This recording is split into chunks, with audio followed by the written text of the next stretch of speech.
नमस्कार एवरीवन, मैं डॉक्टर मेघा चतुर्वेदी। आज इस वीडियो में हम बात करेंगे स्कैल्प सोरासिस के बारे में। स्कैल्प सोरासिस आपको पहचानने की ज़रूरत है कि यदि आपको सोरासिस हो रहा है तो क्या वो आपके स्कैल्प को इफेक्ट कर रहा है या नहीं, या फिर आपकी जो सोरासिस की शुरुआत है वो सोरासिस ही है या वो एक्जिमा है या वो स्कैल्प से ही शुरू हो रहा है। स्कैल्प माने हमारा जो सर का हिस्सा होता है, हमारे जो बालों के अंदर एरिया होता है उसको हम स्कैल्प बोलते हैं। तो कुछ पेशेंट्स में सोरासिस की शुरुआत स्कैल्प से ही होती है और आपको पहचानने की ज़रूरत है क्या ये सोरासिस है या ये नॉर्मल डैंड्रफ है। तो स्कैल्प सोरासिस की शुरुआत वैसे तो डैंड्रफ से ही होती है। आपको खुजली रहेगी, आपको बहुत डैंड्रफ रहेगा, और क्योंकि विंटर सीज़न आ रहा है तो विंटर सीज़न में ये कंप्लेंट्स बहुत बढ़ जाती हैं और सर्दियों के मौसम में सोरासिस की तकलीफ भी बहुत बढ़ जाती है।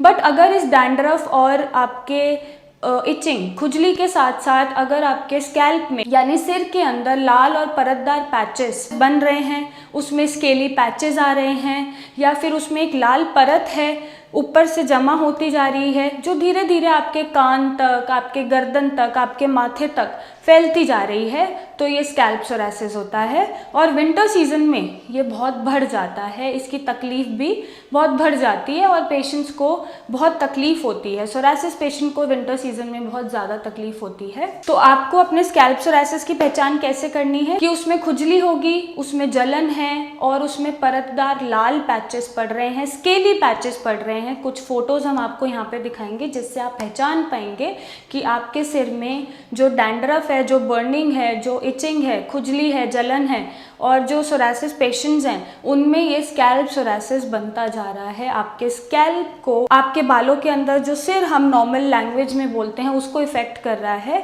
और आप इन फोटोज से अपने स्कैल्प सोरासिस को पहचान पाएंगे। और अब हम बात करते हैं कि इस स्कैल्प सोरासिस से आप कैसे बच सकते हैं, या आपको सोरासिस हो रहा है और आपका स्कैल्प भी अगर इफेक्ट हो रहा है या अभी तक इफेक्ट नहीं हुआ है तो आप उसे कैसे रोक सकते हैं और आपको स्कैल्प सोरासिस ना हो, सोरासिस एक लिमिट तक ही आपका रहे और वो सोरासिस भी ठीक हो जाए, तो आपको बचना है स्कैल्प सोरासिस से।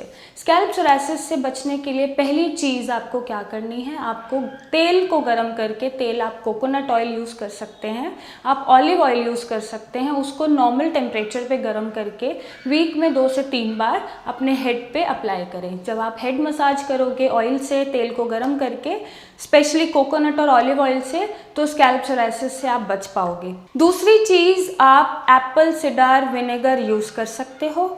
आप उसको 2 चम्मच लो एप्पल सिडार विनेगर को अगर आपको स्कैल्प सोरासिस हो रहा है, और आप 1 कप गर्म पानी में या नॉर्मल ल्यूक वार्म वाटर जिसको हम गुनगुना पानी बोलते हैं उसमें डालें और अपने हेड पे ऐसे करके मसाज करें। उससे आपका जो स्कैल्प सोरासिस की शुरुआत हो गई है वो धीरे धीरे कम होता जाएगा और आप उसको बढ़ाने से रोक सकते हैं। थर्ड, आप यूज़ कर सकते हो दही।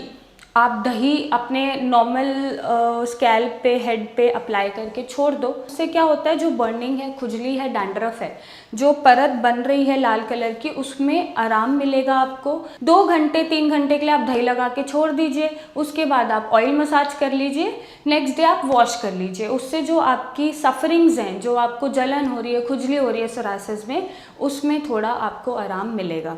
नेक्स्ट आप क्या अप्लाई कर सकते हैं, टी ट्री ऑयल।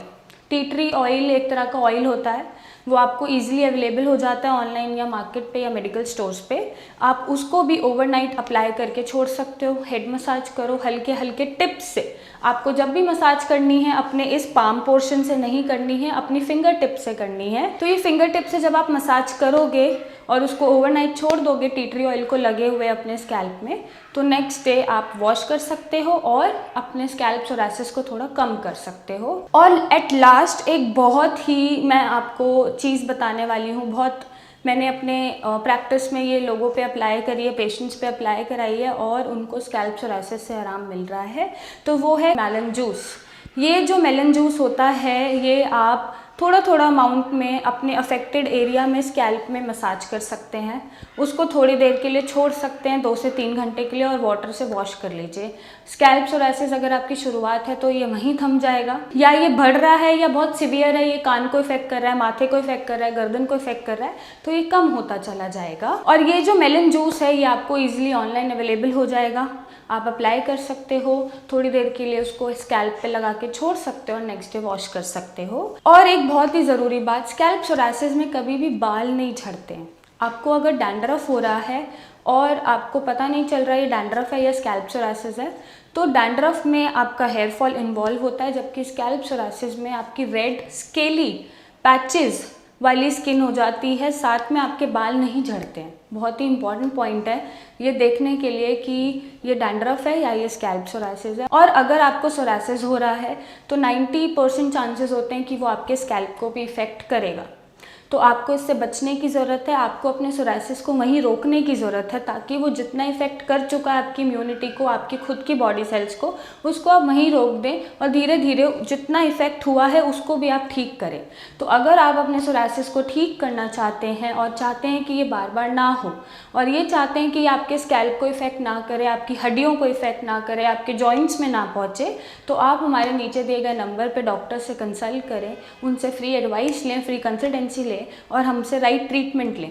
क्योंकि हम सोरासिस को बाहर के साथ साथ अंदर से इम्यूनिटी इन्हांस करके बॉडी सेल्स को पावरफुल बना के हमेशा के लिए सोरासिस को ठीक करते हैं, क्योर करते हैं, प्रिवेंट करते हैं। और जैसे कि सोरासिस बहुत ही पेनफुल डिसऑर्डर है, बहुत ही एम्बैरेसिंग, बहुत ही पेनफुल और जो सोशली एम्बैरेसमेंट होती है वैसा डिसऑर्डर है। आपको खुद को देखने का मन नहीं करता मिरर में, आपकी लाइफ फेल हो जाती है। तो उससे बचने के लिए आप हमें कंसल्ट करें, अपनी फ़ोटोज़ खींच के व्हाट्सएप करें और मुझसे बात करें, ताकि मैं आपको एक हेल्दी लाइफ दे सकूं और आपकी हेल्प कर सकूं। Thank you and take care.